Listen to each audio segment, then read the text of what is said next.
Olá, alunos do sexto ano. Vamos dar sequência às nossas videoaulas. Retomando o assunto que a gente começou na aula passada, a gente estava falando do período da pré-história. Na aula passada a gente falou do período paleolítico. No período paleolítico a gente tem que destacar algumas características desse período. Quais características? A principal característica é que esses seres vivos, os nossos ancestrais, de que maneira eles viviam? Então, a primeira característica principal é que eles eram nômades.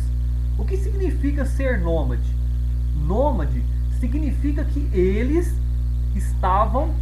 não tinham uma residência fixa, ou seja, eles estavam sempre em movimento, sempre buscando melhores lugares para ficar, para residir, onde tivesse alimentos, ou seja, que um ambiente no qual fosse propício eles estabelecerem momentaneamente e também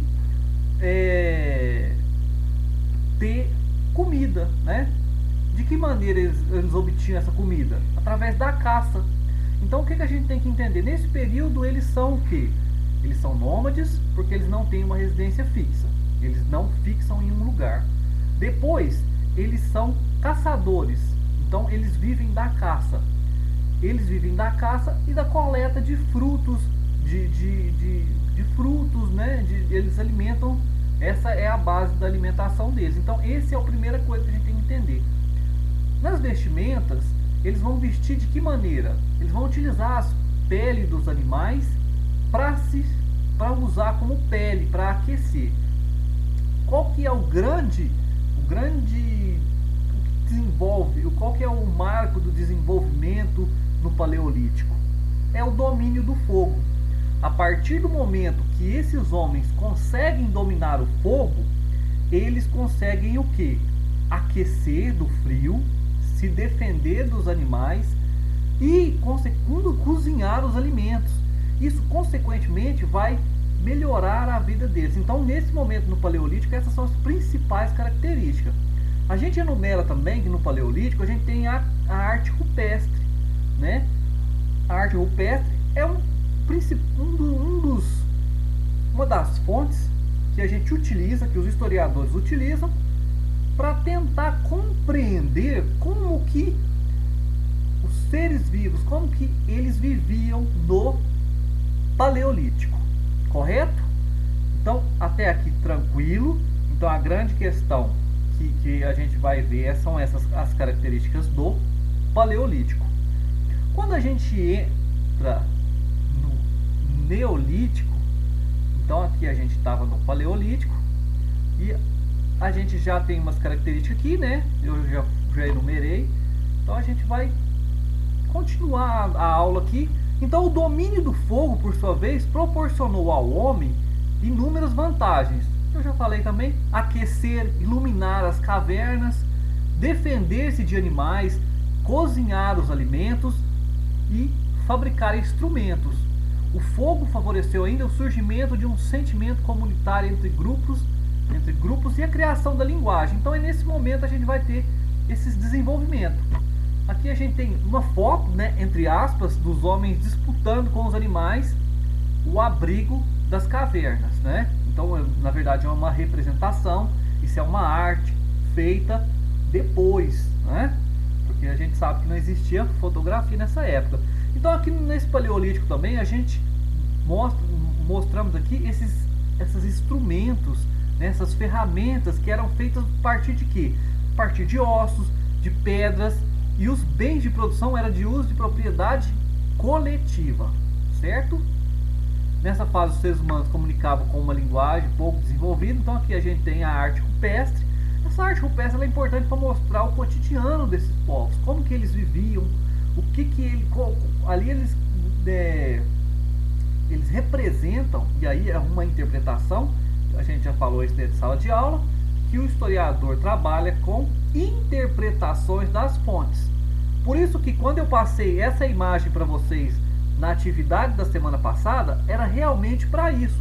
Vocês interpretar a partir das aulas que nós tivemos, a partir das leituras que vocês têm desse período, vocês interpretar essa imagem. Então é isso basicamente que o historiador faz. Mas para isso, para que ele faça isso, ele utiliza outras fontes, né? Ali a gente tem os achados arqueológicos, a gente tem as lanças que são achadas.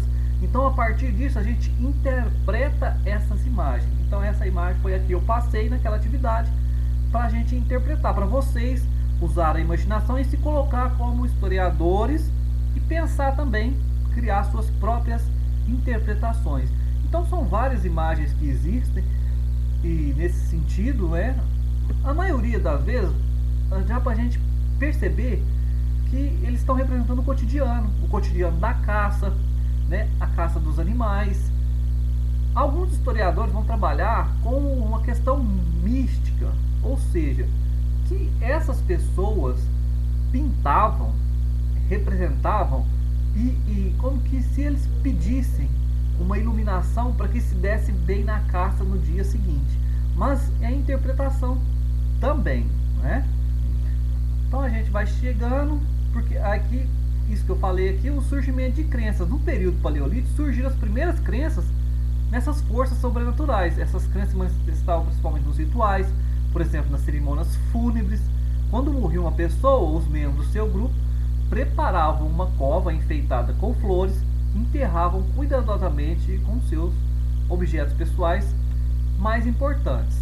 Então a gente havia parado a aula passada aqui. Então vamos continuar aqui. Nesse sentido a gente vai entrar no Neolítico. Qual que é a principal característica do Neolítico? Se a gente tinha no Paleolítico o nomadismo, a gente vai ter aqui o contrário, que vai ser o sedentarismo. O que é o sedentarismo?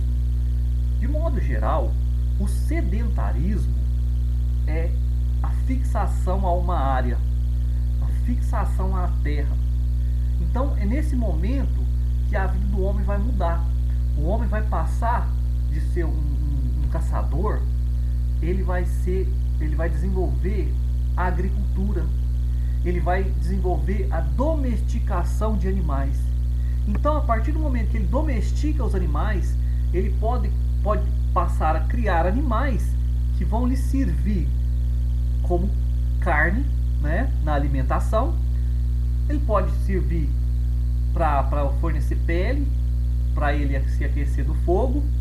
E além disso, ele vai desenvolver também a agricultura, ou seja, a fixação à terra, as plantações que vão lhe servir como subsistência.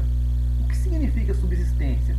Subsistência é produzir aquilo que somente para ele, sem produzir excessivo.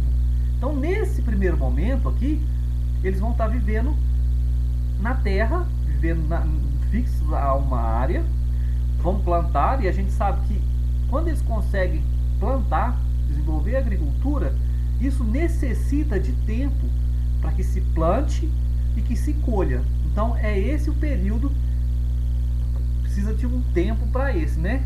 Então a gente tem esse período. As primeiras aldeias do período neolítico se constituíam em regiões próximas a grandes rios, como o Nilo, o Tigres e o Eufrates, com margens muito férteis. Esses rios facilitavam o cultivo agrícola e também a criação de animais. Então nota-se que já tem um desenvolvimento.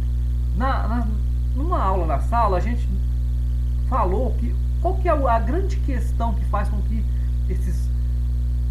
os nossos ancestrais se desenvolveram até chegar ao que chamamos hoje de Homo sapiens, que foi a capacidade intelectual. Então essa capacidade intelectual que eles tiveram de perceber um lugar para desenvolver a agricultura, perceber que a água iria fornecer os elementos que eles precisavam para desenvolver a agricultura e a criação dos animais, é muito importante. Então esse período neolítico é entre 10.000 e 8.500 antes de Cristo. Então inicia-se um novo período da evolução humana, que é chamado de Neolítico. Então eu já mencionei aqui o surgimento da agricultura e a pecuária, o homem torna-se sedentário, isso é, passa a permanecer durante longos períodos no mesmo local. Nessa época, o homem atingiu um importante grau de desenvolvimento e estabilidade. Com a sedentarização, a criação de animais e a agricultura em pleno desenvolvimento, as comunidades puderam trilhar novos caminhos. Então, o que vai acontecer? A partir do momento que está estabelecido em uma área grande, que você tem uma estabilidade, ou seja, que você não sofre altos e baixos, você tem uma alimentação que te mantém vivo, você tem o suficiente para te permanecer vivo, você tem um tempo fixo à terra, você passa vai haver um aumento populacional, vai haver um crescimento populacional, e isso vai acarretar na divisão de tarefas.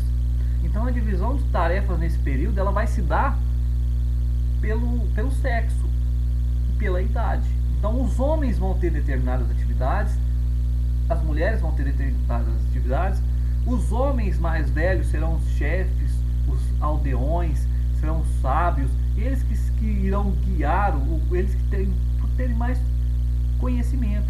Os mais novos vão caçar. Prestem atenção aqui. Quando a gente fala que torna-se sedentário, não significa que eles vão deixar automaticamente de caçar. Essa atividade eles vão continuar praticando ela, seja de forma esportiva, né? Mas aqui na maioria das vezes para buscar um novo alimento, porque a vida não muda drasticamente. E a gente tem que lembrar o seguinte, que são vários povos vivendo. Esse desenvolvimento ele não é total para todos os povos. Então tem povos que estão no período que já estão sedentários e tem outros povos que vão estar vivendo ainda de forma nômade, que vão estar o quê? Vivendo de saques. A partir do momento que tem um povo que vê que tem uma aldeia estabelecida, que tem alimento, que tem animais, eles podem se organizar para ir lá, saquear, atacar. Então é preciso também que esses homens sedentários não percam esse lado caçador, esse lado guerreiro, para que eles protejam as aldeias, porque aqui a gente vai ter os primeiros assentamentos, as aldeias, a vida comunitária. Então é um momento onde o ser humano está em desenvolvimento, e esse desenvolvimento se dá de forma coletiva, né? Então assim, a gente já falou aqui da criação de animais, né? O cachorro foi provavelmente o primeiro animal a ser domesticado pelo ser humano, ainda no Paleolítico, posteriormente no Neolítico, né? E aí a gente tem os cachorros que estão junto com nós, né? São os nossos companheiros. Os cachorros ajudavam a cuidar dos grupos humanos com os quais viviam, dando alerta da chegada de animais ferozes ou de grupos inimigos, né? Como eu mencionei, que haviam outros grupos que viviam de saques também. Além disso, os cães auxiliavam os homens na captura de animais durante as caçadas. E até hoje, né, ainda serve. Ela tem essa finalidade, alguns cachorros para ajudar na caça, né? A arte rupestre aqui, ela não deixa de existir no Neolítico, né? Então a pintura rupestre que representa pessoas caçando com o auxílio de cachorros, o cachorro auxilia nos seres em diferentes atividades do dia a dia. Então aqui é a partir do momento que como que a gente interpreta que os cachorros, né, se tornaram companheiros dos nossos ancestrais? Através da arte rupestre, que ela aqui representando o cotidiano. Como a gente falou, mais uma interpretação. Com mais alimentos, as comunidades foram crescendo e logo surgiu a necessidade de trocas com outras comunidades. Foi nessa época que ocorreu um intenso intercâmbio entre vilas e pequenas cidades. A divisão do trabalho dentro dessas comunidades aumentou ainda mais, dando origem ao trabalho especializado. Então é aquela questão, a partir do momento quando se começa a produzir alimento e a agricultura necessita de um longo tempo para se plantar e colher, pode-se haver essa troca, né? Eles plantavam cereais aqui, o outro plantava outra coisa ali, e o que sobrou, a gente se alimentou, nós nos alimentamos, o que sobrou, podemos fazer a troca. Então começa a haver esse intercâmbio, né, entre grupos diferentes, né? Aí uma imagem para ilustrar, lembrando que são sempre imagens, né? Esse período é um período tão distante que não existia nem a escrita, o que dirá uma foto. Então são representações, são imagens que foram feitas posteriormente. Alguns historiadores trazem, e livro da gente a gente não tem dessa forma essa divisão da idade dos metais, que é uma idade posterior que vai ocorrer o quê? Um avanço importante, o desenvolvimento da metalurgia, criando objetos de metais, tais como lanças, ferramentas e machada. O cobre foi o primeiro metal a ser trabalhado, os homens puderam caçar melhor, produzir com mais qualidade e rapidez, né? E aí a gente tem uma imagem, a idade dos metais, que vai de 5.000 anos antes de Cristo até 4.000 anos antes de Cristo, certo? Lembrando que o calendário antes de Cristo ele vai decrescendo até chegar à idade de Cristo, né? Porque o Cristo é o marco e a gente vai decrescendo, né? 5.000 anos. Então quer dizer que a gente está 5.000 anos antes de Cristo. Depois a gente tem 4.000 anos de Cristo. Significa que passou 100.000 anos, correto? Ó, 1.000 anos, desculpa. Significa que passaram 1.000 anos, correto? A permanência desses povos em um único lugar gerou necessidade de vigilância, realizada por homens armados, encarregados da segurança contra a invasão de outros grupos. A formação de conglomerados pela construção de habitações permitiu o desenvolvimento de instituições, uma família, a religião e o Estado, mudando o modo de vida desses seres humanos. Então, gente, o que a gente vai perceber aqui, e é aquele assunto que a gente tratou na primeira videoaula, que é a herança cultural. Quando a gente volta para estudar a história, quando a gente volta ao passado, a gente tem essa função de perceber como esse longo período, esse período tão distante, qual que é o legado, né? Qual o legado que esse povo nos deixa para nós? Então várias coisas surgiram lá. Eu enumerei no Paleolítico o fogo, e aqui no Neolítico eu tenho que mencionar uma outra coisa que está muito presente nas nossas vidas e que foi desenvolvida aqui. A gente tem os metais, tem outras coisas, mas algo que é essencial na vida moderna chama-se a roda. Foi nesse período que se desenvolveu a roda. Então, gente, são essas questões que a gente precisa entender. Compreender esse período, compreender a história, tentar compreender também essa herança cultural que nos é deixada por esses povos, né? Então, no ano 4.000 a.C., surgiu a escrita na Mesopotâmia. Esse fato tornou-se referência para marcar o fim da pré-história e o início da Idade Antiga. A partir de então, a vida nas cidades e as relações sociais de produção se tornam mais complexas. Então, pessoal, só abrir um parênteses aqui, para que vocês não esqueçam, essa divisão da história entre pré-história, história antiga, idade medieval, idade moderna, idade contemporânea, isso foi estabelecido pelos historiadores do século XIX.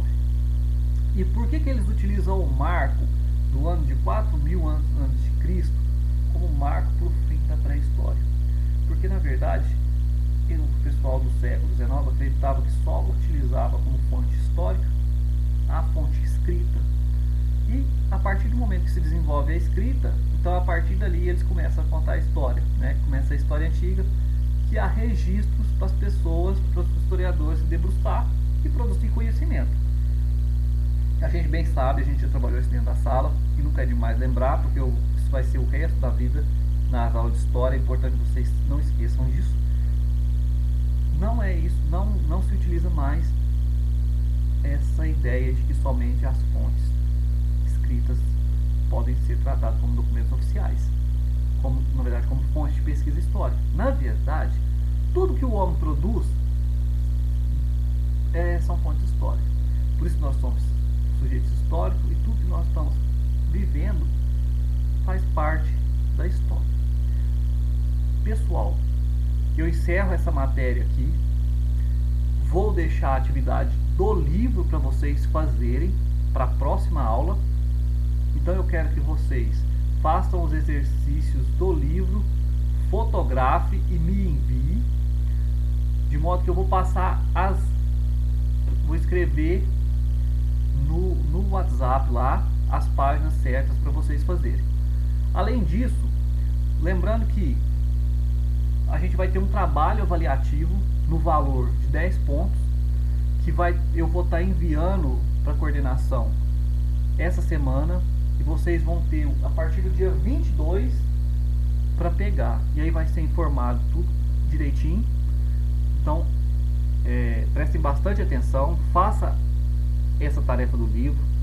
A base para o trabalho são esses exercícios. Qualquer dúvida pode me chamar no particular, e eu espero que vocês fotografem as atividades feitas no livro e me enviem, que na próxima videoaula a gente vai fazer correções, ok? Então, pessoal, por hoje é só. Eu encerro a aula aqui. Muito obrigado a todos, bons estudos.